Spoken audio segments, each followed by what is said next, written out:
Jacques Simard, directeur adjoint recherche fondamentale du Centre de recherche du CHU de Québec et titulaire de la chaire de recherche du Canada en génétique des cancers de l'Université Laval.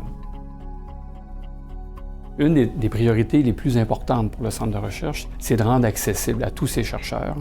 l'accès à des plateformes à la fine pointe des technologies, aussi bien en génomique pour étudier l'expression des gènes et leur structure, qu'au niveau de la protéomique pour étudier l'ensemble des protéines d'une cellule.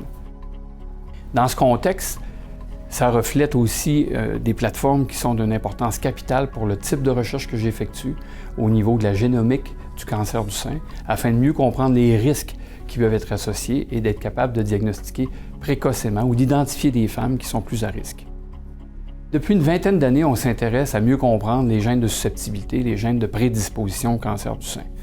Suite à notre implication dans la découverte des gènes BRCA1 et BRCA2 dans les milieu des années 90, on s'est aussi intéressé à mieux comprendre les enjeux associés à des tests de dépistage. Donc, dans ce contexte-là, on a établi en 2001 une équipe interdisciplinaire, intersectorielle, qui regroupait aussi bien des biologistes moléculaires, des généticiens, des mathématiciens, des avocats, des psychologues et aussi des gens qui avaient une formation en sociologie, afin de vraiment mettre en place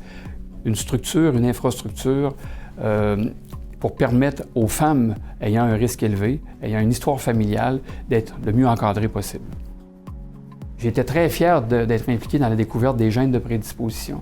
mais on comprenait mieux le risque au niveau génétique, mais je suis tout aussi fier de travailler avec des collègues pour savoir comment communiquer ce risque-là, aussi bien aux femmes qu'aux médecins. Et ça, c'est un défi important. Et la communication du risque, on a toujours une quinzaine de personnes dans mon équipe, avec différents chercheurs du Québec et même du Canada, qui s'intéressent à préciser les mécanismes de transfert des connaissances pour faire en sorte que cette communication-là du risque soit le mieux compris, aussi bien des professionnels de la santé que du public en général.